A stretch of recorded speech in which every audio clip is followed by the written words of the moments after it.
What a wounded alien revealed to a nurse about prayer will shatter every belief you've held about faith, answered prayers, and the power you actually possess. Before this story ends, you'll question why your prayers have gone unanswered, why you've felt so powerless, and whether everything the church taught you about communicating with God was deliberately inverted. But you need to hear this until the very end, because what happened to Elena Winters on that October night didn't just save an alien's life. It exposed a truth that's been hidden for thousands of years. A truth about prayer that, once you understand it, will make you realize you've been doing it backwards your entire life. And if you've ever felt like your prayers bounce off the ceiling, like God isn't listening, like you've begged and pleaded for years with nothing changing, this story will explain exactly why. Elena Winters sat in the break room of Clearwater Regional Hospital at 2:47 in the morning, her third cup of coffee going cold in her hands. At 48 years old, with graying brown hair pulled back in a tight bun and dark circles under her eyes that no amount of concealer could hide, she looked a decade older than she was. The night shift had a way of aging people, but it wasn't the work that had carved those lines into her face. It was something much heavier. It was 3 years of unanswered prayers, 3 years of watching her daughter die slowly while God remained silent. Sarah was 23, beautiful, brilliant, full of life until the diagnosis came. Stage 4 lymphoma. The doctors gave her 2 years, maybe 3, with aggressive treatment. That was 3 years ago, and Elena had prayed every single day since. She prayed in the morning before her shift. She prayed during her lunch breaks. She prayed on her knees beside her bed until her joints ached. She prayed with her church congregation every Sunday. She fasted. She pleaded. She bargained with God like he was someone she could negotiate with. Please, just take me instead. Please, just give her a few more years. Please, just show me a sign that you're listening. Nothing. Silence. Sarah got worse. The treatment stopped working. The cancer spread, and Elena's faith, which had been rock solid for 48 years, began to crack like dried earth. What you're about to hear has been kept from humanity for thousands of years. Once you understand this truth, your entire view of reality will shatter. This will challenge everything the church and society told you was real. But if you're tired of the lies, if you're ready to see what's really happening, subscribe and turn on notifications right now. Because what Elena discovered that night will expose a truth that powerful people don't want you to know. She wiped her eyes with the back of her hand, angry at herself for crying again. She was a nurse.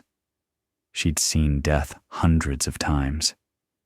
She knew how to compartmentalize, how to stay professional. But this was different. This was her baby girl.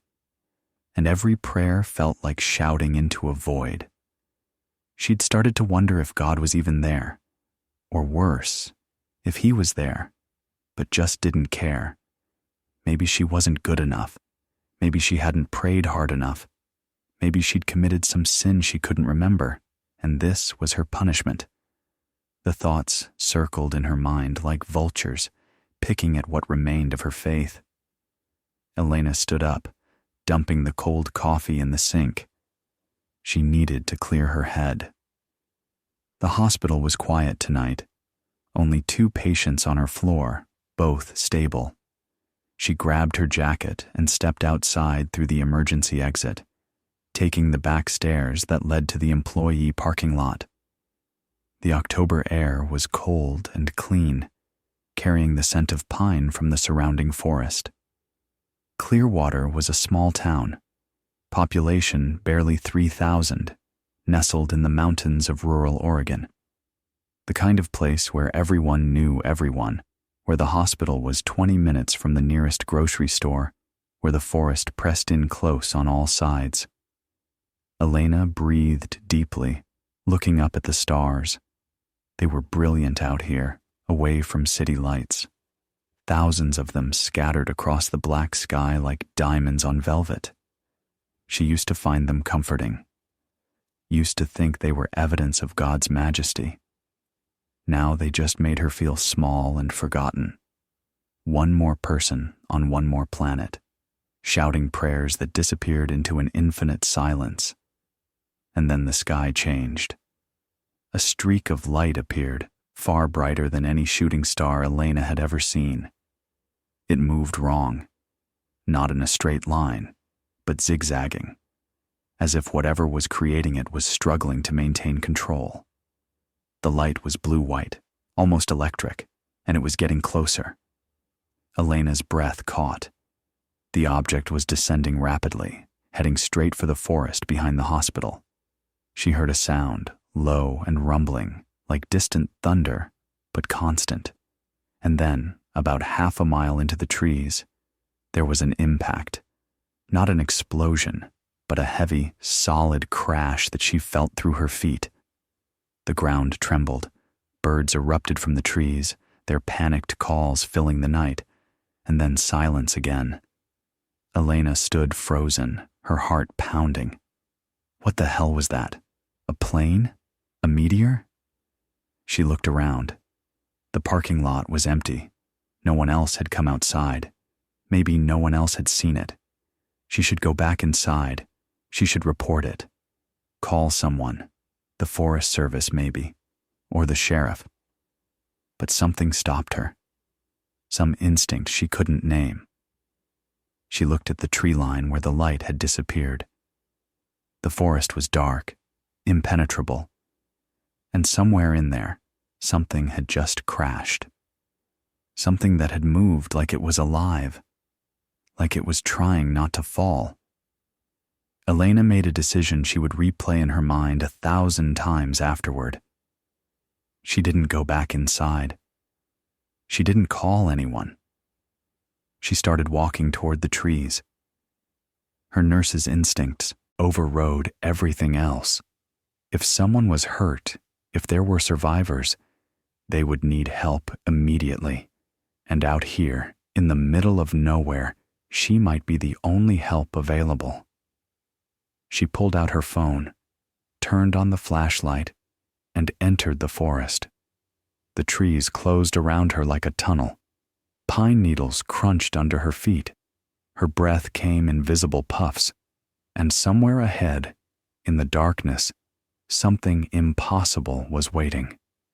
The forest was dense and darker than Elena had anticipated.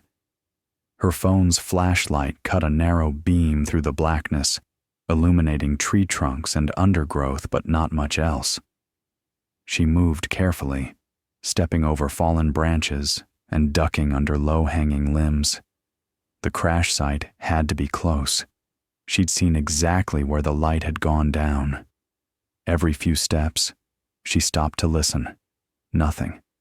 No voices calling for help. No crackling of fire. Just the sound of wind moving through pine branches and her own labored breathing.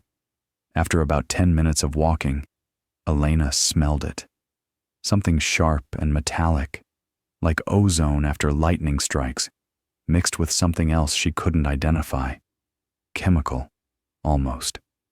She followed the scent, and then she saw the first signs of impact. Broken branches hanging at wrong angles, torn bark, and then ahead, a faint glow. Blue-white light emanating from somewhere beyond the next cluster of trees. Elena's heart raced. She moved forward, pushing aside a low branch, and stepped into a small clearing. Her breath stopped. In the center of the clearing was something that shouldn't exist. A craft of some kind, maybe 15 feet long, smooth and curved like a teardrop made of liquid metal. It rested at an angle, half buried in torn earth and shattered wood. The surface seemed to shimmer, reflecting the moonlight in ways that metal shouldn't. and there were symbols etched into the hull, glowing faintly with that same blue-white light. But it was what lay beside the craft that made Elena's legs nearly give out. A figure, humanoid, but definitely not human. It was sprawled on the ground, one arm trapped beneath debris, the other stretched out as if reaching for the craft. The being was perhaps 5.5 feet tall, thin, with grayish skin that had an almost luminescent quality in the darkness. The head was larger than a human's, more rounded, and the limbs were slightly elongated, too delicate looking, and it was injured. Even from 10 feet away, Elena could see the dark fluid seeping from wounds on its side and leg. Not red blood. Something darker, almost black with hints of blue when the light caught it. Elena should have run. Every survival instinct screamed at her to turn around, go back to the hospital, call the authorities, call the military, call someone trained to handle impossible situations. But she didn't run, because the being moved, just slightly. Its chest rose and fell in shallow, labored breaths. And Elena, who had spent 26 years as a nurse, who had taken an oath to help those who were suffering, couldn't walk away from something that was dying, even if that something was from another world. She approached slowly, her hands raised, though she had no idea if the gesture meant anything to this creature. "Hello," she said softly, her voice shaking. "Can you understand me? Are you hurt?" Stupid question. Of course it was hurt. She could see at least 3 major wounds, possibly internal injuries from the crash. The being's head turned slightly toward her voice, and Elena saw its eyes. They were enormous, taking up a disproportionate amount of the face, entirely black with no visible white or iris, like looking into deep wells.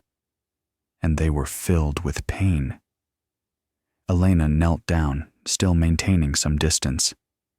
"I'm a nurse," she said, knowing the words probably meant nothing but needing to say them anyway. "I help people. I can help you." She gestured to herself, then to the being, then made a bandaging motion. The creature watched her with those impossible eyes. It tried to move, to pull its trapped arm free, and a sound came from it. Not vocal, exactly. More like a vibration she felt in her chest, a sound of distress, and then, impossibly, words formed in Elena's mind, not spoken, not heard with her ears, just suddenly there, like her own thoughts, but not her own. "Help, please," Elena gasped, nearly falling backward. The being had communicated, telepathically, directly into her mind. Her hands were shaking violently now. This was real. This was actually happening. She looked at the being's trapped arm, pinned under a piece of the ship's hull or frame. "I'll help," she said aloud. "I need to move this off you. Can you understand?" The presence in her mind returned. Yes, hurry. Dying. Elena moved to the debris. It was lighter than it looked, that same impossibility of the craft itself. She lifted it, straining, and the being pulled its arm free. The limb was bent at an unnatural angle. Broken, definitely. Elena's nurse training took over, overriding the surreal impossibility of the situation. She quickly assessed the visible injuries: compound fracture of the left arm, deep lacerations on the torso, possibly penetrating the chest cavity equivalent, severe trauma to the right leg, shallow breathing indicating possible internal damage. The being needed immediate medical intervention, or it would die within the hour. Elena made a decision that would change everything. She couldn't move the being to the hospital. That was impossible. Too many questions, too much exposure, and honestly, she had no idea what reporting this would mean for the creature. Military experimentation? Dissection? She'd read enough to know that's what happened in these situations. but she couldn't leave it here to die either. There was a third option. The old maintenance building, behind the hospital, unused for the past 5 years after they'd built a new storage facility. Elena had keys because she sometimes used it for breaks. When the hospital got too chaotic, it was isolated, forgotten. No one went there anymore. "I'm going to help you," Elena said, leaning close to the being. "But I need to get supplies, medical equipment. I can't bring you to the hospital, but there's a building. Abandoned. Safe. Can you wait here? Will you be okay for 20 minutes? The voice in her mind was weaker now. No choice. "Hurry." Elena stood up, her mind racing. She ran back through the forest, branches tearing at her jacket, her lungs burning. When she burst out of the tree line into the parking lot, she forced herself to slow down, to look normal. She entered through the emergency exit, walked calmly to the supply room. Her hands moved on autopilot, grabbing what she needed: bandages, antiseptic, sutures, IV bags, pain medication, antibiotics. She had no idea if any of it would work on alien physiology, but it was all she had. She loaded everything into a large equipment bag, the kind they used for emergency field kits. Then she grabbed a wheelchair from the hallway, folded it, and carried everything back outside. 23 minutes had passed. Elena hurried back into the forest, praying the being was still alive. Praying. The word felt strange now. She'd prayed for 3 years for her daughter with 0 results. And now here she was, about to save an alien's life with her own 2 hands. No prayer required. Just action. Just choice. When Elena reached the clearing again, she found the being exactly where she'd left it, but weaker. The glow from its wounds had dimmed. Its breathing was more shallow. She dropped to her knees beside it, opening the medical bag. "I'm here," she said. "I'm going to help you. But first, we need to move you somewhere safe. Can you walk?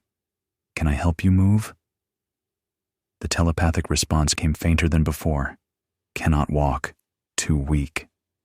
Elena looked at the being's body, assessing.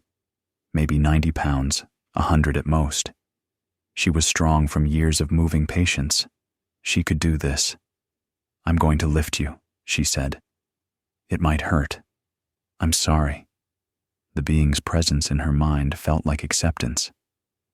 Elena positioned herself, slid her arms under the creature's body, and lifted. The being was surprisingly light, almost hollow feeling, as if its bones were made of something less dense than human bone. It made a sound, that same vibration of pain, but didn't resist. Elena carried it through the forest, her muscles screaming, her breath coming in gasps. The wheelchair would have been useless on this terrain. She had to do this on foot. 20 minutes of stumbling through darkness, branches scratching her face, roots trying to trip her. But she didn't drop it. She didn't stop. When she finally emerged from the tree line, she moved quickly across the back lot to the old maintenance building. Her keys fumbled at the lock. Finally, the door opened.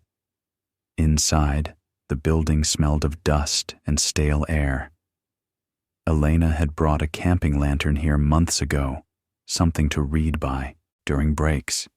She set the being down gently on an old tarp she'd spread across the floor, then lit the lantern. Warm light filled the space. She could see the injuries more clearly now. Worse than she'd thought. The lacerations were deep, exposing tissue that looked similar to muscle, but with a different texture, different color. The broken arm had bone, or something like bone, protruding through the skin. Elena worked for the next 3 hours. She cleaned the wounds with antiseptic, though she had no idea if it would help or harm alien tissue. She sutured what she could, her hands steady despite her racing heart. She set the broken arm as best as she could, splinting it with materials from the medical bag. She started an IV, watching carefully to see if the being's body would reject the saline solution. It didn't. The fluid absorbed. The being's breathing steadied slightly. When Elena finally sat back, exhausted, covered in that dark blue-black blood, she realized the sun would be rising soon. She had to get back to the hospital, had to finish her shift, had to pretend everything was normal. "I have to go," she told the being, "but I'll come back. I'll check on you. Rest now." The presence in her mind was barely there. Gratitude. Thank you. And then silence. Elena locked the door behind her, hid the key, and went back to work. She showered in the staff bathroom, changed into spare scrubs she kept in her locker, and returned to her floor. No one noticed anything wrong. No one asked where she'd been. She finished her shift on autopilot, her mind miles away. The next 3 days were the most exhausting of Elena's life. She worked her night shifts, 12 hours each. Then instead of going home, she went to the maintenance building. The being was healing, but slowly. She changed bandages, administered pain medication that seemed to work at least partially, and brought food. The being couldn't eat most human food, but it could drink water, and something about the glucose in fruit juice seemed to help. Its wounds began to close, faster than human wounds would, but not instantaneously. It still needed care. On the 4th day, the being was strong enough to sit up, and that's when the real communication began. Elena was changing the bandage on its torso when the voice in her mind came through clearly for the first time since the crash. "You saved my life. I owe you a debt I can never repay." Elena paused. "You don't owe me anything. I'm a nurse. This is what I do. But you risked much. Your job, your safety, your reputation. Why?" Elena sat back, considering. "Because you were dying," she said simply. "I couldn't walk away from that." The being's large black eyes watched her with an intensity that was almost uncomfortable. "There is more. I sense pain in you. Deep pain. Old pain. You carry a wound I cannot see, but I feel it." Elena felt something crack open inside her chest. She'd been holding everything together for so long. Working, caring for patients, visiting Sarah at the hospice facility where she now lived permanently, praying those useless prayers. And this creature, this impossible being from another world, saw through all of it. "My daughter," Elena whispered. "She's dying. Cancer. I've prayed for 3 years, every single day, and nothing changes. God doesn't answer. He doesn't hear me, or he doesn't care."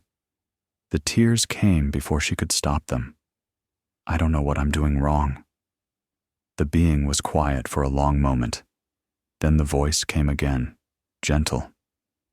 "You pray often. I have sensed it. Every day since I have been conscious here, I feel your prayers radiating from you. But Elena, you are praying wrong." The words hit like a physical blow.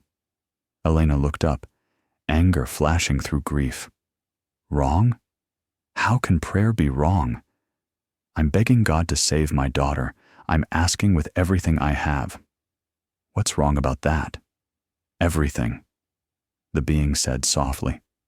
"You are doing exactly what they taught you, and what they taught you is inverted, backwards, designed to keep you powerless." Elena stood abruptly. "What are you talking about?"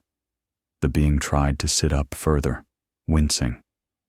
"Elena, I come from a civilization that has studied Earth for thousands of years. We have watched your species, observed your development, and we have seen how the truth about prayer, about manifestation, about the real power you possess, was deliberately hidden from you. What Jesus actually taught about prayer was so powerful, so transformative, that those in control had to distort it. They had to invert it. Because if humanity understood real prayer, real manifestation, you would be unstoppable. Elena felt dizzy. This was insane. An alien was telling her that everything she'd been taught about prayer was wrong.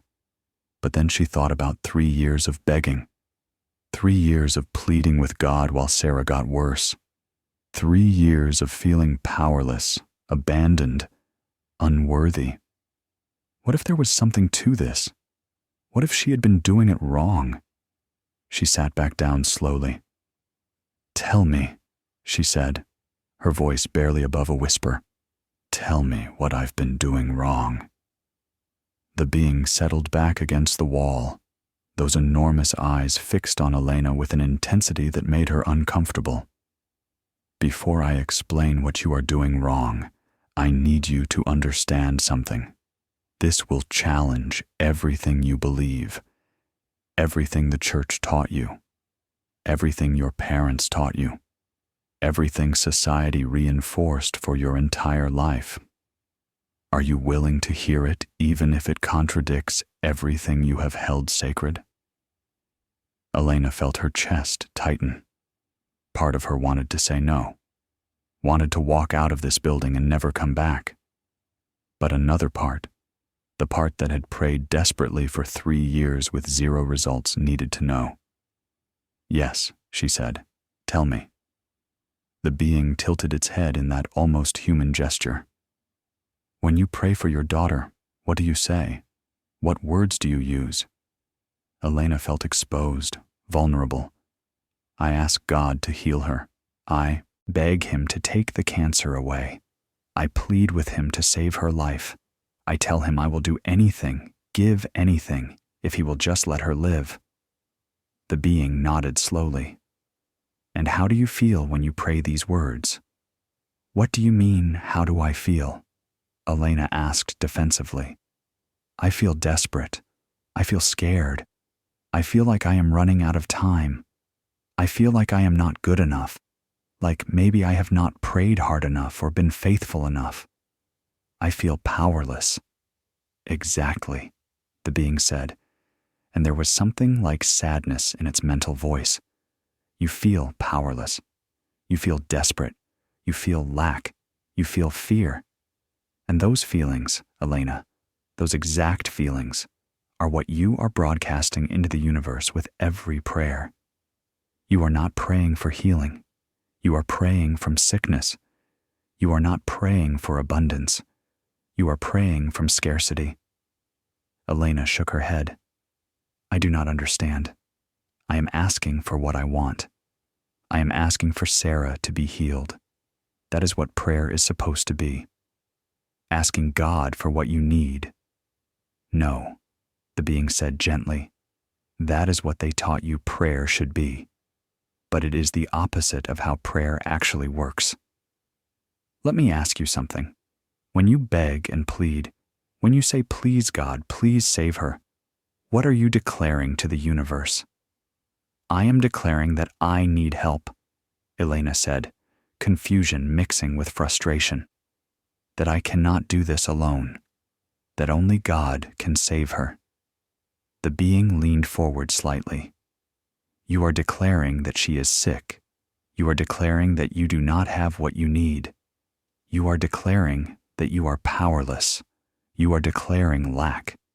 And the universe, Elena, responds to what you declare. It responds to the frequency you emit. Every time you pray from fear, from desperation, from a place of not having, you are telling reality, 'This is what I am. This is my truth. I am powerless. I lack what I need. My daughter is dying.' And reality says, 'Yes, you are correct.' Let me give you more of that." "No." Elena stood up, anger flashing hot in her chest. "That is not how it works. God is not some cosmic vending machine.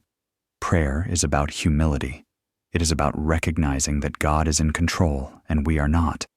It is about surrendering to his will." The being's eyes remained steady, patient. "And has that worked for you, Elena? 3 years of humble prayer, 3 years of surrendering to God's will. Has your daughter improved? The question hit like a slap. Elena felt tears burning behind her eyes. You do not understand, she said, her voice breaking. I am supposed to pray that way. The Bible says to come before God with a humble heart. Jesus said, ask and you shall receive. The being's mental voice remained calm. Jesus said many things, but what he actually taught and what the church tells you he taught are very different. When Jesus said ask and you shall receive, he was not teaching begging. He was teaching declaration. He was teaching certainty. Look at how he prayed before miracles. What do you mean? Elena asked, wiping her eyes roughly. Before he multiplied the loaves and fishes, did he beg God to please provide food? Did he plead and cry and ask if he was worthy? No. He gave thanks. He looked at 5 loaves and 2 fish, and he gave thanks as if the abundance was already there. He did not pray from lack. He prayed from fullness. He felt the gratitude of having fed thousands before thousands were fed. That is the secret, Elena. That is what they have hidden from you. Prayer is not asking. Prayer is declaring. Prayer is feeling the reality you want as if it already exists. Elena sat back down slowly, her mind spinning. But that does not make sense. If I pretend Sarah is healthy when she is not, I am just lying to myself. I am denying reality. The being shook its head. You are not denying reality. You are choosing which reality to give your energy to. Right now, you give all your energy to the reality of sickness. You think about it constantly. You pray about it desperately. You fear it deeply. Every thought, every emotion, every prayer is focused on disease. And so disease grows stronger. It has all of your attention, all of your power. Elena felt something twist in her stomach. So you are saying it is my fault, that I am making Sarah sick by praying for her. The being's presence in her mind softened. No, Elena, you did not cause her illness, but you are feeding it with your attention, with your fear, with your desperate prayers that declare she is dying. If you want her to heal, you must stop giving energy to sickness. You must start giving energy to health. You must pray from wellness, not from disease. How? Elena whispered. How do I do that when she is lying in a hospice bed barely able to breathe? How do I pretend that is not real? You do not pretend, the being said. You choose a different frequency. Right now, your frequency is, I am powerless and my daughter is dying and God will not help me. That frequency attracts more powerlessness, more dying, more abandonment. But if you shift your frequency to my daughter is healthy, I am grateful for her wellness, healing is already done, then you align with a different reality. And reality, Elena, is far more flexible than you have been taught. Elena put her head in her hands. This sounds like positive thinking, like those self-help books that tell you to just think happy thoughts and everything will be fine. It does not work. I have tried affirmations. I have tried visualizing. Nothing changes. Because you tried it for 5 minutes and then spent the rest of your day in fear, the being said bluntly. You cannot manifest health for 5 minutes and then decree sickness for 23 hours and 55 minutes. It does not work that way. Manifestation requires consistency. It requires discipline. It requires you to hold a frequency, even when physical reality has not caught up yet. Elena looked up. And you are telling me this is what Jesus taught, that the Son of God was teaching manifestation techniques. The being's eyes seemed to bore into her soul. Jesus was not teaching you to worship him as separate from you. He was teaching you to become like him. He said, you will do greater works than these. He said, the kingdom of God is within you. He said, if you have faith and do not doubt, you can move mountains. Does that sound like he was teaching dependency on an external God? Or does it sound like he was teaching you to access the creative power within yourself? Elena sat in silence for a long moment, the being's question hanging in the air between them. She had read those verses 1,000 times. You will do greater works. The kingdom is within you. Faith can move mountains. She had always interpreted them as metaphors, as encouragement, as expressions of Jesus' divinity that were meant to inspire, but not to be taken literally. But what if they were literal? What if Jesus had been trying to tell humanity something that the church had spent 2,000 years obscuring? I do not know what to believe anymore, Elena finally said, her voice small. The being shifted slightly, its healing wounds no longer bleeding, but still visible beneath the bandages. Let me show you something. Not just tell you. Show you. Can you see energy fields? Auras? Elena shook her head. No, I have heard of them, but I have never seen one. I assumed they were not real. They are very real, the being said. And you are going to see yours right now. The being raised one of its long, delicate hands. The fingers began to glow softly with that same blue-white light Elena had seen on the crashed ship. But this time, instead of just illuminating the space, the light seemed to spread outward like ripples on water. And then Elena saw it. Around her own body, extending out maybe 2 or 3 feet in all directions, was a field of light. But it was not bright and clear. It was muddy, dark, with patches of gray and sickly green. The colors swirled sluggishly like oil on water. What is that?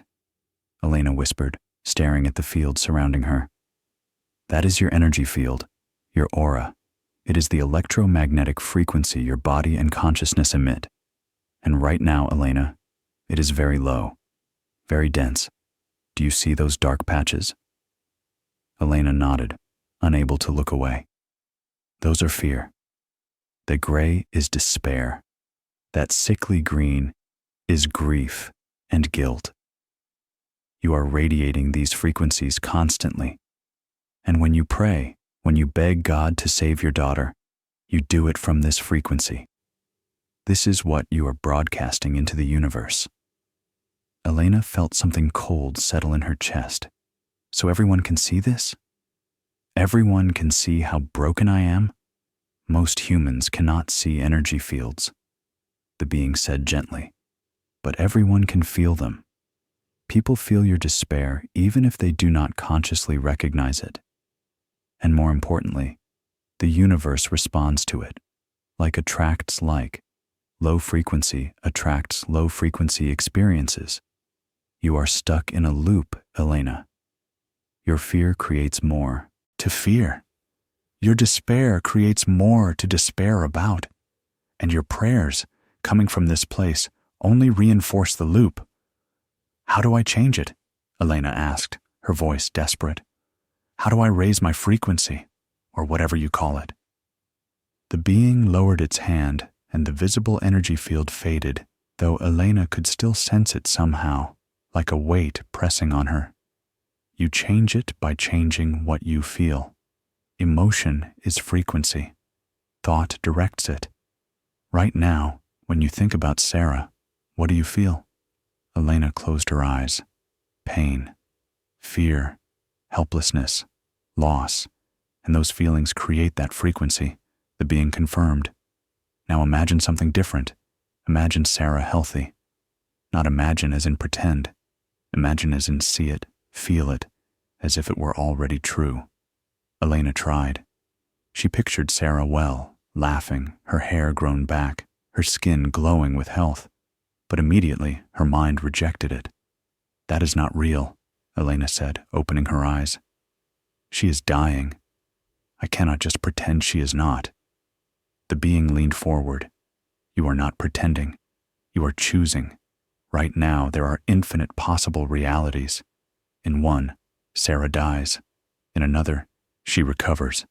In another, she experiences spontaneous remission that doctors cannot explain. All of these exist as possibilities in the quantum field. Your consciousness, your focus, your emotion.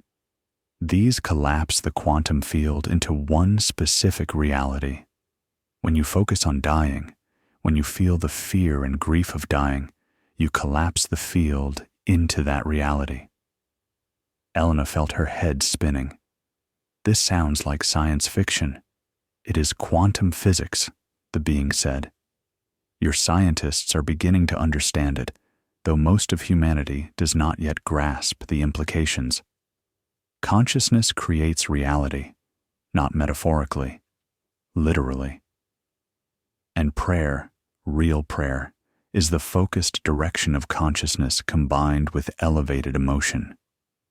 When Jesus gave thanks before multiplying loaves, he was not asking God to create abundance. He was aligning his consciousness with the frequency of abundance. He felt it so completely that physical reality had no choice but to match his frequency. So why did the church teach it differently? Elena asked. Why teach us to beg and plead if that is not how it works? The being was quiet for a moment. Because people who understand their power do not need institutions. They do not need mediators between themselves and God. They do not need priests and pastors and churches to save them. If you know you can heal your own daughter through proper use of consciousness, why would you need the church? If you know you can create abundance through alignment of frequency, why would you tithe your money? If you know you are a creator, not a victim, why would you surrender your power to external authority? Elena felt anger rising, so it was about control, about keeping people powerless. Yes, the being said simply, not through malice necessarily. Many who teach distorted prayer genuinely believe it is correct. They were taught it, and their teachers were taught it, going back centuries. The distortion became dogma. The inversion became doctrine. And now billions pray backwards, wonder why nothing changes, and blame themselves for not being faithful enough. It is tragedy on a massive scale. Elena stood and paced the small space. If this is true, if prayer really works the way you are saying, then I have wasted 3 years. I have been making Sarah worse by praying for her. The being's mental voice was firm. No. You did the best you could with the understanding you had. There is no value in guilt. Guilt is another low frequency that will trap you. What matters now is what you choose moving forward. Now that you know, you can change how you pray. You can change your frequency. You can align with the reality where Sarah heals. How? Elena stopped pacing and faced the being. How exactly do I do this? Give me specific steps because I am drowning here and I need something concrete. The being's eyes softened. Tomorrow, before you visit Sarah, you will sit quietly for 10 minutes. You will close your eyes and you will feel, not think, feel the sensation of her being completely healthy. You will feel the joy of seeing her well, the relief, the gratitude. You will not ask God to heal her. You will thank God that she is already healed, and you will hold that feeling, that frequency, as long as you can. Even if your mind screams that it is not true, even if fear tries to pull you back, you hold the frequency. And that will heal her? Elena asked. That alone will heal her? The being shook its head slightly. That will shift your frequency. That will stop you from feeding energy to sickness. Whether it heals her depends on many factors. Her own consciousness, her own frequency, the momentum of the illness. But I promise you this, Elena, praying the way you have been praying guarantees she will not heal. Praying the way I am teaching gives her a chance. Which do you choose? Elena looked at the being, at those impossible black eyes that somehow conveyed more compassion than judgment, and she felt something shift inside her chest. A tiny crack in the wall of despair she had built over 3 years. I choose to try, she said quietly. I choose to do it your way, even if I do not fully understand it, even if I am terrified. I choose to try. Good, the being said. Then we begin now, not tomorrow. Now. But I have to get back to work soon, Elena protested. My shift starts in 2 hours. I need to shower and change and... This will take 10 minutes, the being interrupted gently. 10 minutes that could change everything. Sit down.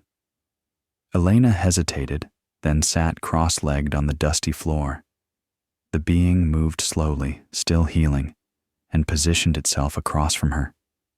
Close your eyes, it instructed. Elena obeyed. Good. Now breathe deeply. In through your nose, out through your mouth. Let your body relax. Elena breathed. The maintenance building was quiet except for the sound of wind outside and her own breath. She tried to relax, but her shoulders stayed tense, her jaw clenched. You are still holding fear, the being observed. Let it go for now. It will return. But for these 10 minutes, release it. Elena breathed deeper, consciously relaxing her muscles one by one. Better, the being said. Now, I want you to see Sarah in your mind. Not as she is, as you want her to be. Healthy, whole, vibrant. Can you see her? Elena brought up an image of Sarah, but immediately her mind showed her Sarah as she was, pale and thin in a hospice bed, tubes and machines keeping her alive. No, the being said, sensing her thoughts. Not that image. Create a new one. Sarah laughing. Sarah with color in her cheeks. Sarah with energy and life. Choose the image, Elena. You have control over what you see in your mind. Elena tried again. This time she forced the image to change. Sarah standing in sunlight. Sarah with her hair grown back, thick and dark. Sarah smiling that brilliant smile she had before the cancer. There, the being encouraged. Hold that image, make it clear, make it vivid. What is she wearing? Elena focused. That blue dress she loves, the one with the flowers. Good. What does her voice sound like when she laughs? Elena heard it in her mind. Sarah's laugh, full and genuine. Now, the being said, and its mental voice became more intense. Feel what you would feel if this were real. If you walked into her room right now and she was like this, healthy, recovered, the cancer gone. What would you feel? Relief, Elena whispered. Joy, gratitude. I would be so grateful. Then feel it, the being commanded. Do not think it. Feel it. Feel the relief in your body. Feel the joy in your chest. Feel the gratitude filling every cell. Pretend this has already happened. Your daughter is healed. It is done. How does that feel? Elena tried. At first, nothing came. Just emptiness. But she pushed, reaching for the feeling. And then, like a spark catching fire, something ignited. A warmth in her chest. Not physical warmth. Something else. Something that felt like hope but stronger, more certain. The relief of a burden lifted. The joy of answered prayer. And then, to her surprise, tears. But not tears of grief. Tears of gratitude. Yes, the being said, its voice excited now. That is it. That is the frequency. Hold it. Stay there. Feel it completely. Thank God that it is already done. Not that it will be done. That it is done.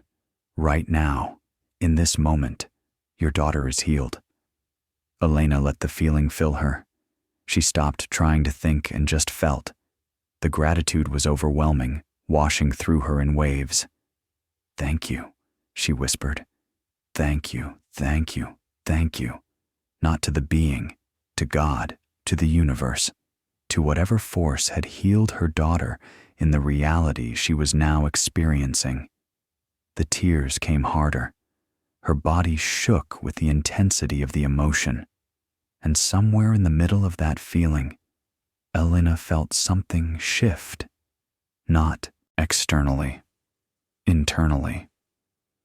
As if a door had opened inside her that had been locked her entire life. She did not know how long she stayed in that state. Maybe 2 minutes, maybe 5. But when she finally opened her eyes, the maintenance building looked different. Brighter somehow, more vivid. The being was watching her, and even its alien features seemed to show something like approval. "You felt it," it said. "A true shift in frequency.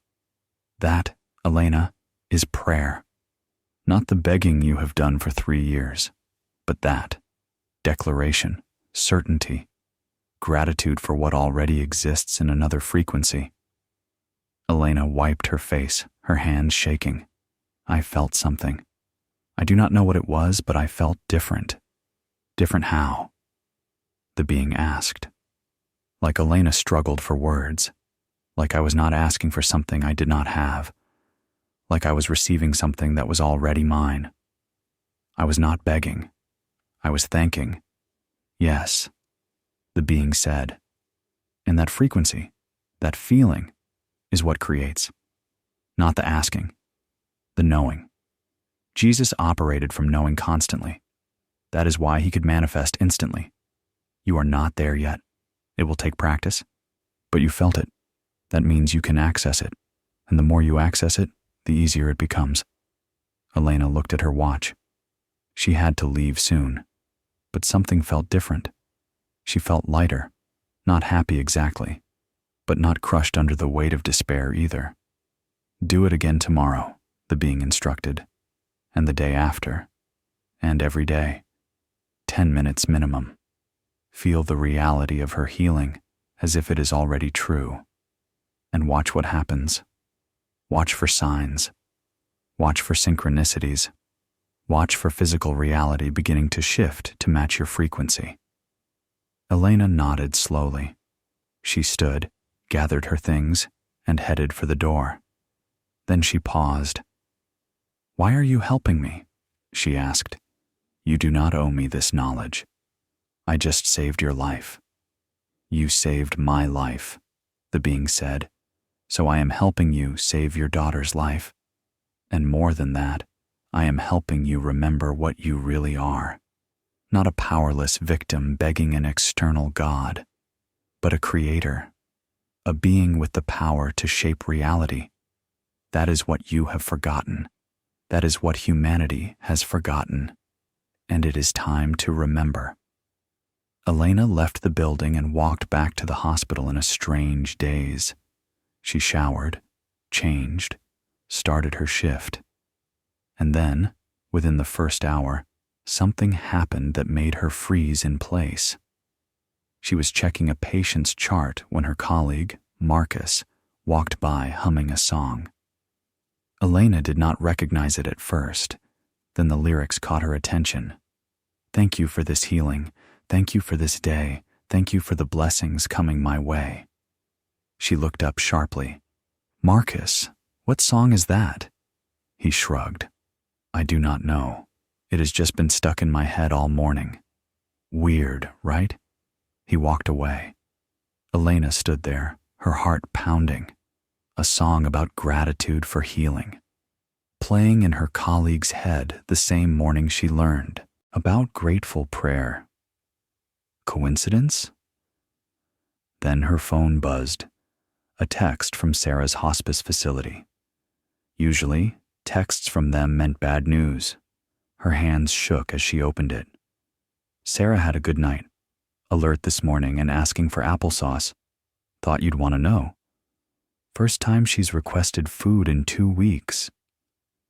Elena sat down hard in the nearest chair. Sarah had not asked for food in 2 weeks. 2 weeks of refusing everything, her body shutting down. And now, the same morning Elena prayed differently, Sarah was asking for food. She felt something electric run through her body. This could not be coincidence. Could it? Elena stared at her phone, reading the text message again and again. Sarah asking for applesauce. Sarah alert and responsive. After 2 weeks of decline. After 2 weeks of barely being conscious.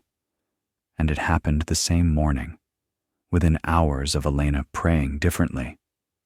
She wanted to believe it meant something. She wanted to believe the being was right, that she had shifted something, that her new way of praying had created this change. But another part of her, the part that had been trained in 48 years of traditional faith, screamed that it was just coincidence. People with terminal illness sometimes had good days. It did not mean anything. It did not prove anything. Elena finished her shift in a fog. When she finally left the hospital at 7 in the morning, instead of going home to sleep, she drove to the hospice facility. She had to see Sarah, had to see if the improvement was real. The drive took 20 minutes through winding mountain roads. Elena barely noticed the scenery, her mind spinning with conflicting thoughts. What if the being was wrong? What if this was just a random good day followed by more decline? What if she abandoned her traditional prayers, the prayers she had said her whole life, and Sarah died anyway? Would that be Elena's fault? Would God punish her for turning away from the faith she had been taught? But then again, Elena thought as she pulled into the hospice parking lot, what had those traditional prayers accomplished? 3 years of begging, 3 years of pleading, 3 years of feeling powerless and unworthy, and Sarah had only gotten worse. Maybe, just maybe, it was time to try something different. Even if it terrified her, even if it contradicted everything she had been taught. Elena walked through the familiar hallways of the hospice facility, nodding at nurses she knew, forcing a smile she did not feel. Sarah's room was at the end of the hall. Elena paused outside the door, took a deep breath, and entered. Sarah was sitting up, actually sitting up. For the first time in 3 weeks, she was not lying flat in bed, tubes and machines doing the work her body could not do. She was propped up with pillows, and she was eating applesauce from a small cup. Her hand shook as she brought the spoon to her mouth, but she was doing it herself. Elena felt her knees go weak. "Mom," Sarah said, her voice hoarse but present. "You are here early." Elena crossed the room quickly and sat in the chair beside the bed. She wanted to grab Sarah's hand, pull her close, never let go. But she forced herself to stay calm. "I heard you were feeling better today. I wanted to see you." Sarah smiled. It was a weak smile, a shadow of what it used to be, but it was real. "I do not know what happened. I just woke up this morning and I felt less terrible. Still terrible, but less. So I asked for food. Crazy, right?" Elena felt tears prick her eyes. "Not crazy. Amazing.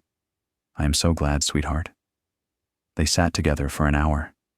Sarah ate half the applesauce before exhaustion took over. She lay back down, her eyes closing. But before she slept, she squeezed Elena's hand. "I love you, Mom. Do not give up on me yet." Elena's heart broke and soared at the same time. "I will never give up on you. Never." When Sarah fell asleep, Elena left the facility and drove to the maintenance building. She had to talk to the being, had to understand what was happening. She unlocked the door and found the creature standing now, testing its weight on the injured leg. It was healing remarkably fast. Elena barely noticed. "Did I do that?" she asked without preamble. "Did my prayer this morning cause Sarah to improve?"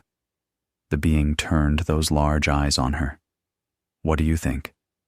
"I do not know," Elena said, frustration bleeding into her voice. "I want to believe it, but it could be coincidence. Terminal patients sometimes have good days before the end." It might not mean anything. Or, the being said gently, you shifted frequency and reality responded. You felt genuine gratitude for her healing. You held that frequency for several minutes, and within hours, her condition improved. How many coincidences do you need before you accept cause and effect? Elena sank down onto an old crate. I am scared, she admitted.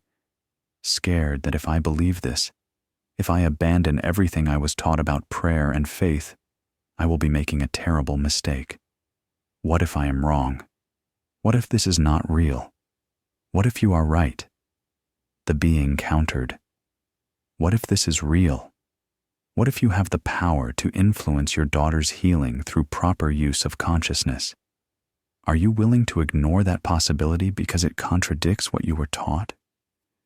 Elena covered her face with her hands. I have believed in God my whole life. I have trusted that He knows best, that His will is perfect, that I should surrender to His plan. And now you are telling me that surrendering is the problem, that I am supposed to declare my own will, create my own reality. It feels like blasphemy. The being moved closer, its gait still unsteady but improving. Elena, I am not telling you God does not exist. I am telling you that you are not separate from God. You are an expression of God, a unique, individualized expression of the creative source.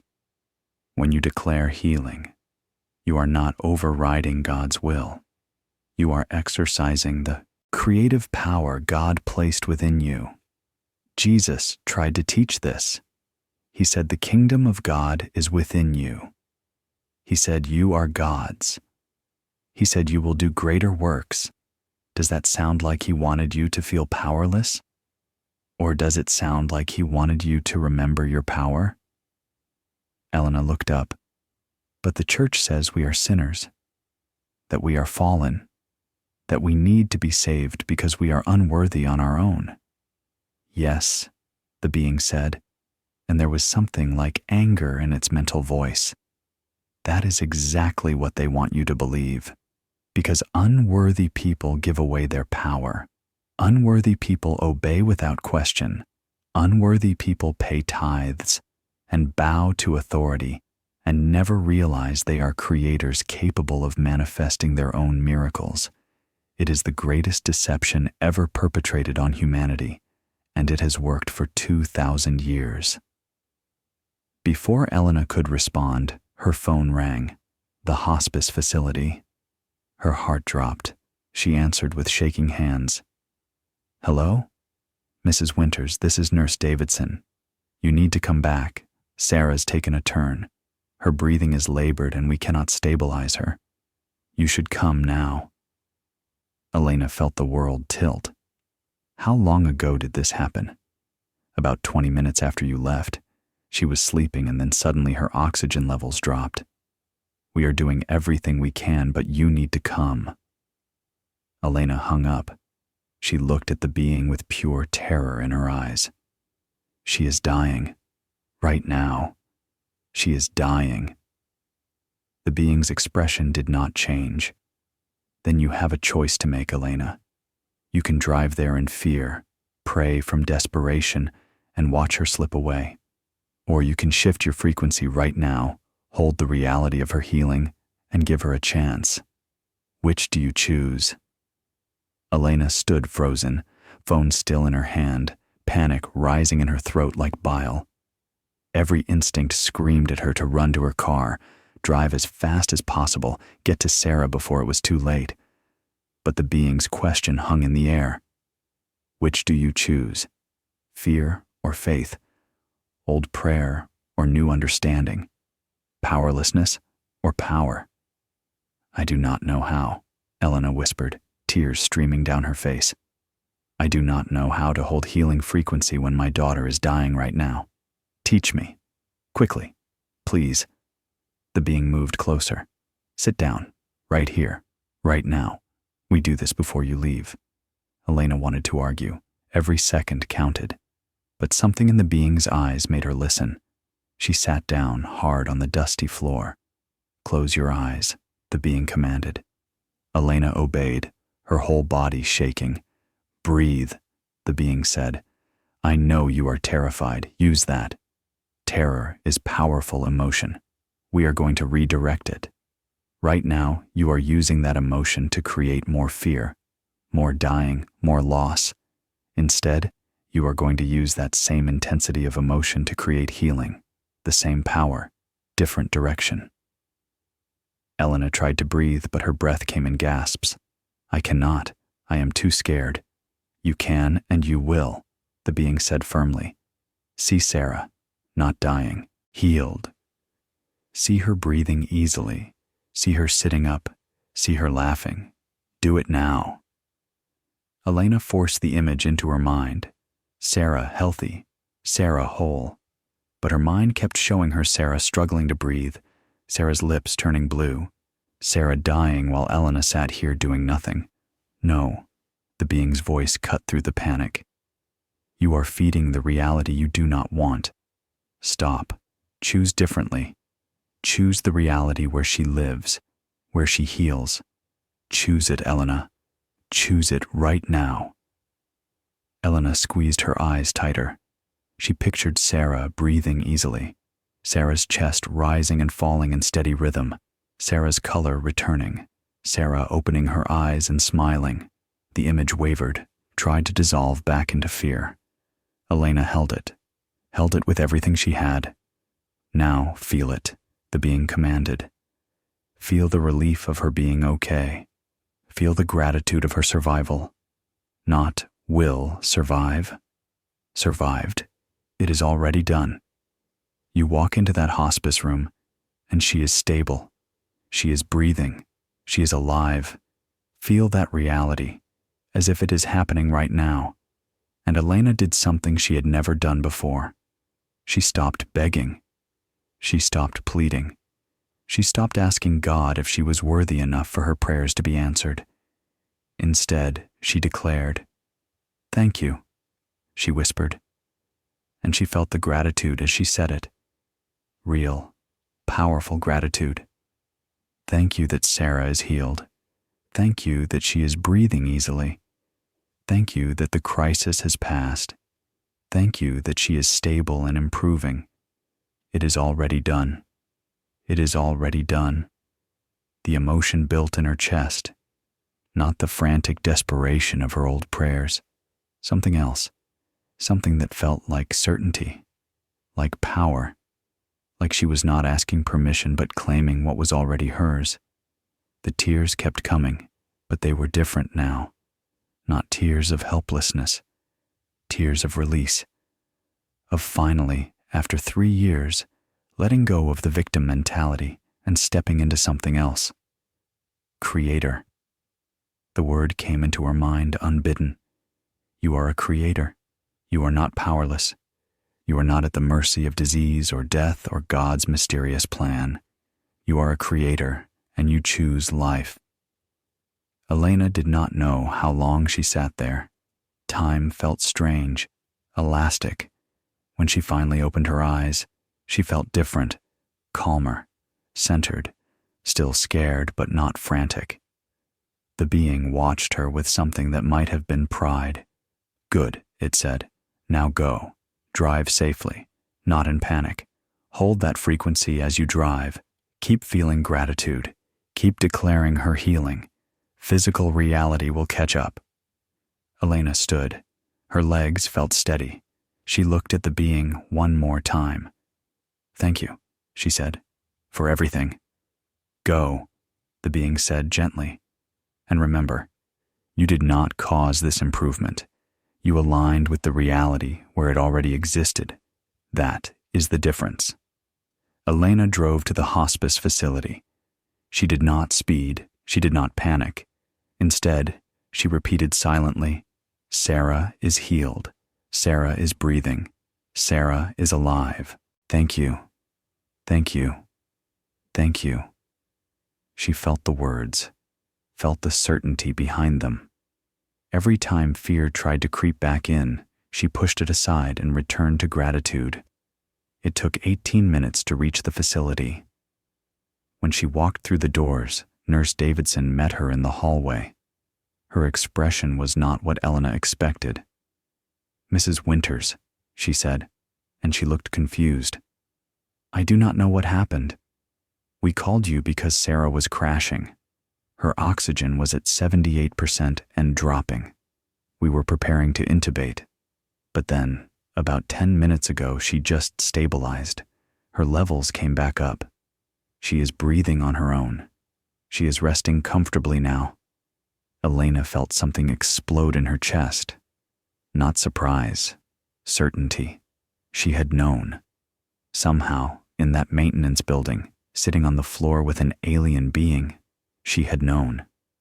"Can I see her?" "Of course," Nurse Davidson said, still looking bewildered. "But Mrs. Winters, I have been doing this for 19 years. I have never seen someone pull back from the edge like that. It is remarkable. It is a miracle," Elena said quietly, and she meant it.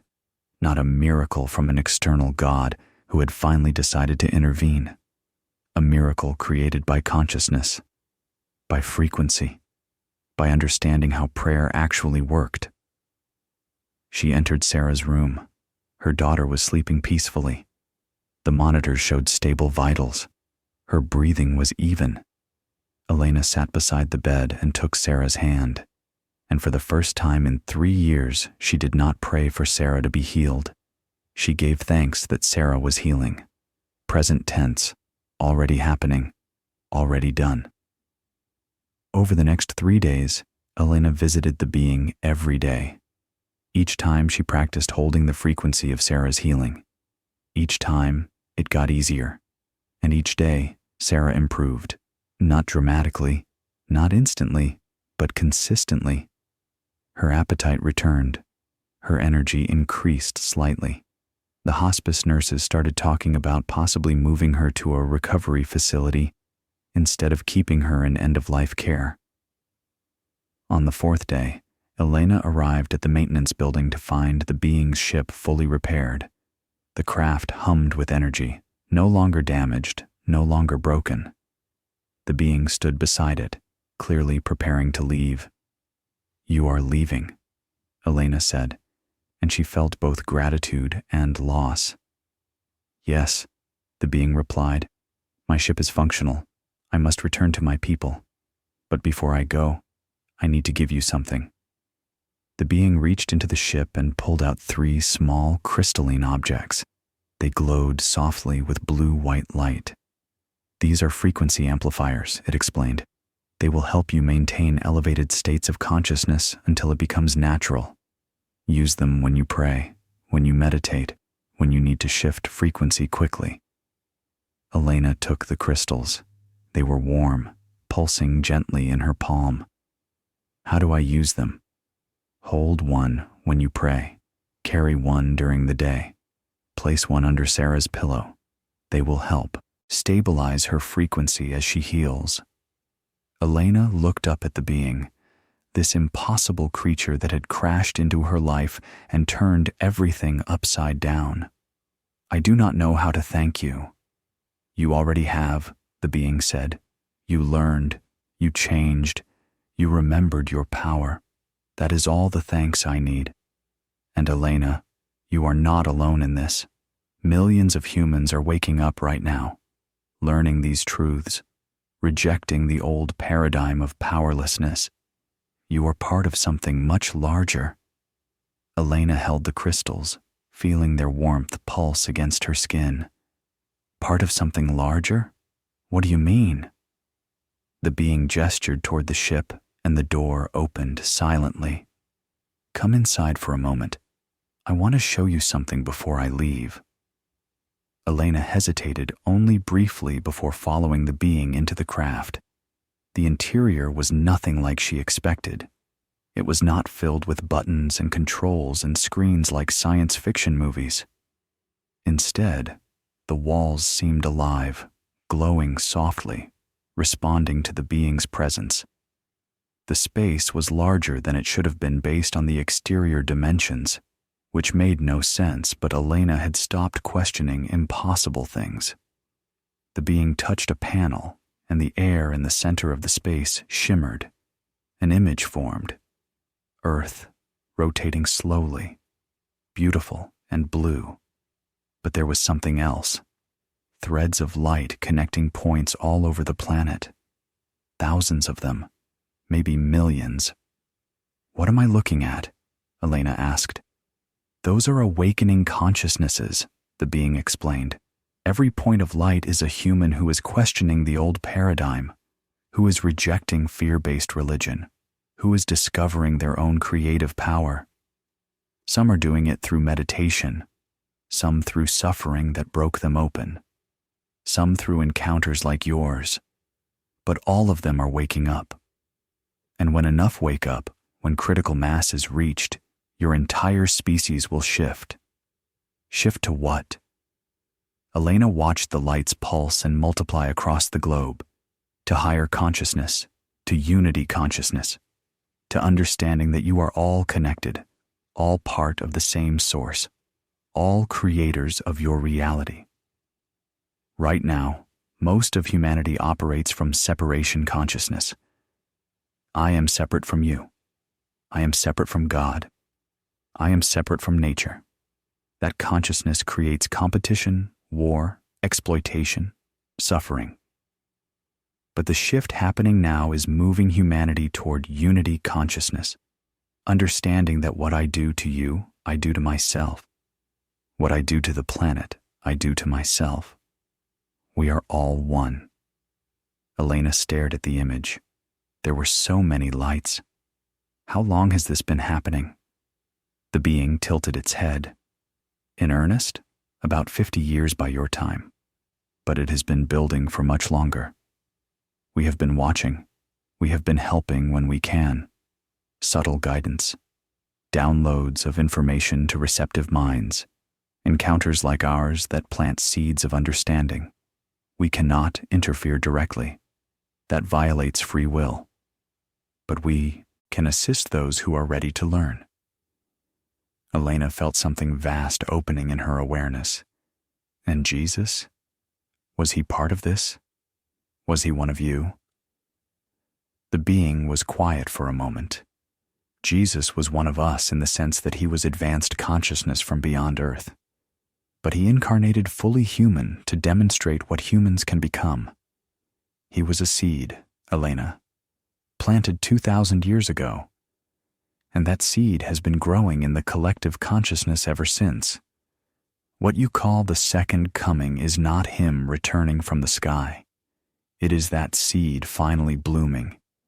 It is Christ consciousness awakening in millions of humans simultaneously. You are part of that awakening. Sarah's healing is part of that awakening. Everything is connected. Elena felt tears streaming down her face again. She had spent her whole life feeling small, powerless, waiting for an external savior.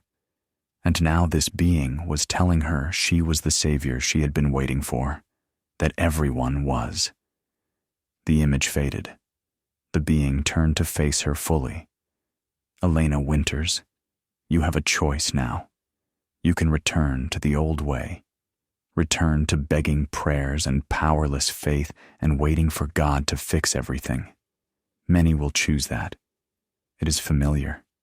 It is comfortable. Or you can step into your power fully. Teach others, not through preaching, but through example.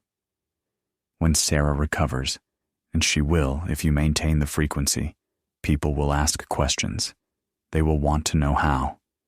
And you will tell them, not about me, not about aliens, but about consciousness, about frequency, about prayer done correctly.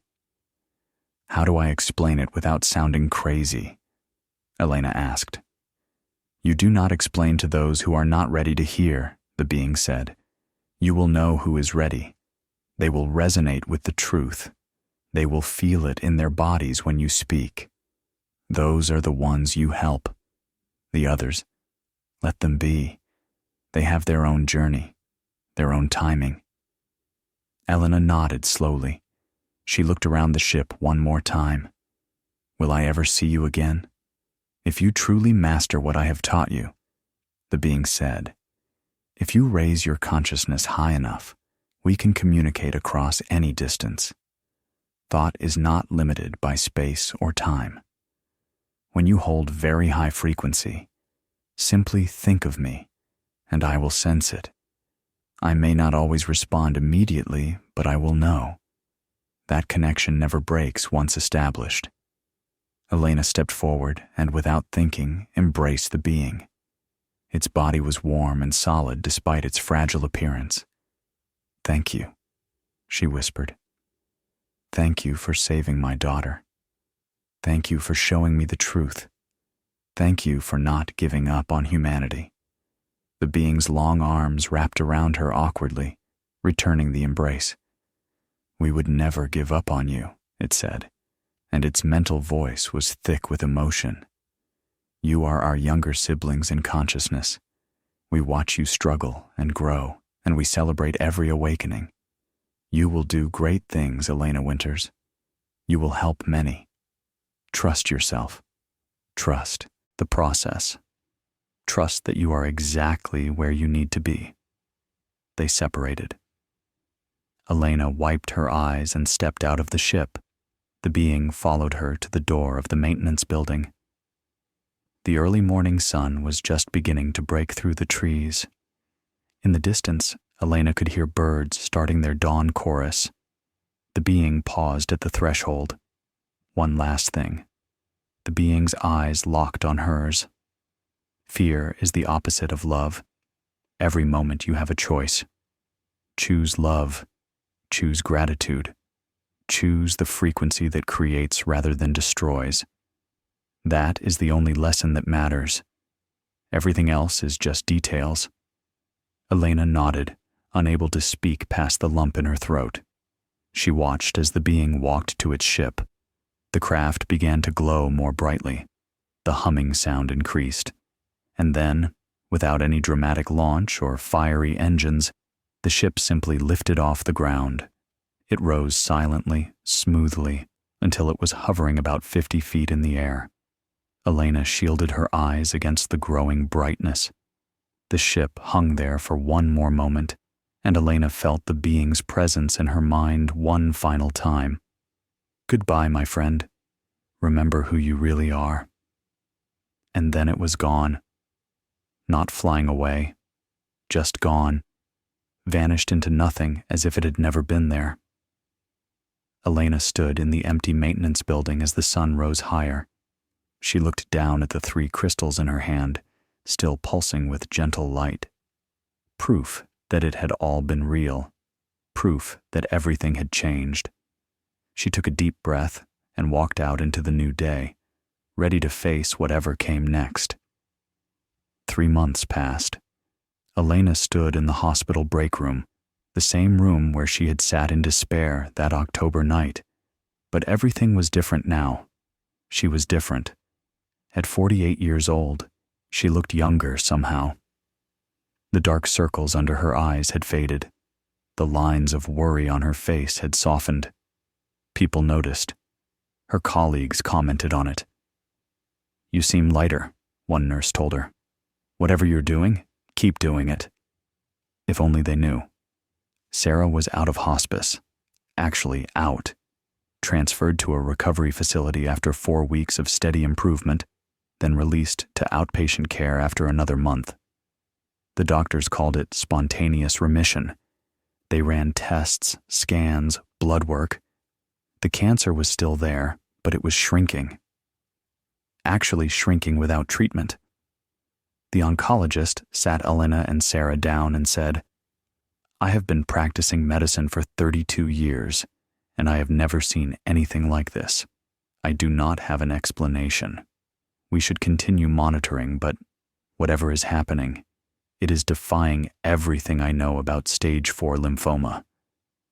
Elena knew what was happening. She had maintained the frequency. Every single day for 3 months, she sat with one of the crystals and spent 20 minutes in grateful prayer. Not asking, not begging, thanking. Thank you that Sarah is healing. Thank you that her body is remembering how to be healthy. Thank you that every cell is returning to perfect function. And she felt it. That was the key. She did not just say the words. She felt the gratitude, the relief, the joy, as if Sarah was already completely healed. Some days it was hard. Some days fear tried to creep back in. But Elena had learned to catch those thoughts immediately and redirect them. Fear creates more to fear. Gratitude creates more to be grateful for. Simple, universal law. And Sarah was not the only change. Elena's financial situation improved, not through lottery winnings or sudden inheritance, through opportunities. A nursing position opened up at a private clinic, better pay, better hours. She applied and got it immediately. An old debt she thought she would carry for years was suddenly forgiven due to a banking error in her favor. Small things, synchronicities, but they added up. Her life was transforming because her frequency had transformed. She understood now what the being had taught her. Outer reality always matches inner frequency. Always. Without exception. Elena carried one of the crystals with her everywhere. She placed another under Sarah's pillow. The third she kept on her nightstand. They helped, but she was learning she did not need them as much anymore. The elevated state was becoming natural. She could shift her frequency within seconds now when she felt herself dropping into fear or worry. It was like exercising a muscle. The more she practiced, the stronger it became. And people sensed it. Patients at the hospital gravitated toward her. They requested her specifically. They said she made them feel calm, hopeful. She did not preach to them. She did not explain frequency or consciousness or any of it. She just held space. She radiated the energy of healing and certainty, and they responded. One evening, Elena sat with an older patient named Margaret, who had just been diagnosed with aggressive cancer. Margaret was terrified, crying, asking Elena how she was supposed to pray, what she was supposed to say to God. And Elena made a choice. She sat down beside the bed and said gently, "Can I tell you something about prayer that changed my life?" Margaret nodded, desperate for anything. Elena took her hand. Prayer is not begging God to fix you. Prayer is aligning yourself with the reality where you are already whole. Feel gratitude for your healing before you see it. Thank God that your body knows how to heal, that healing is already happening. Do not focus on disease. Focus on wellness, not as someday, as right now. Margaret looked confused. But I am sick right now. How do I pretend I am not? You are not pretending, Elena said. You are choosing which reality to give your energy to, the reality of sickness or the reality of health. Both exist. You get to choose which one you feed with your attention, your emotion, your thoughts. Margaret was quiet for a long moment. Then she said, "My pastor would say, that is blasphemy, that only God decides who gets healed." Elena smiled gently. What if God gave you the power to participate in your own healing? What if you are not separate from God, but an expression of God? Would that be blasphemy, or would that be truth? She did not push. She planted a seed and let it be. A week later, Margaret was discharged. Her condition had stabilized far faster than doctors expected. She hugged Elena at the door and whispered, "I have been doing what you said. Grateful prayer. And I feel different. Something is shifting." Elena watched her leave and felt a deep sense of purpose. This was her mission now. Not to convince anyone. Not to force anyone to believe. But to be a living example. To help those who were ready. To plant seeds in fertile soil and trust the universe to water them. And Sarah? Sarah was thriving. 3 months after nearly dying, she was walking, eating normally, talking about plans for the future. The cancer was still shrinking. The doctors were now using words like remarkable and unprecedented. Sarah did not know about the alien. Elena had decided some things were better left unexplained, but Sarah knew something had changed with her mother. "Mom, you pray differently now," Sarah said one afternoon as they sat together in Elena's small apartment. "I hear you sometimes in the mornings. You sound happy. You sound certain. Not scared anymore." Elena squeezed her daughter's hand. "I learned that prayer is not about asking permission. It is about claiming what is already ours. It is about gratitude instead of desperation. And it works, Sarah. You are living proof." Sarah smiled. "Whatever you are doing, do not stop." Elena promised she would not. That night, alone in her room, Elena held the crystal and reached out with her mind. Just a thought, simple and clear, directed toward wherever the being might be in the vast universe. "Thank you. I am doing what you taught me. I am teaching others. I am living the truth." She did not expect a response, but she felt a warmth, a presence, a sense of connection. And she knew. The being had heard. They were still connected. They always would be. Elena Winter's story reveals something you might have felt but never dared to fully accept. You have more power than you have been taught. Prayer as you know it, begging and pleading and feeling unworthy, was designed to keep you powerless. But real prayer, the kind Jesus actually taught, is declaration. It is gratitude. It is aligning with the reality you want as if it already exists. Thought creates.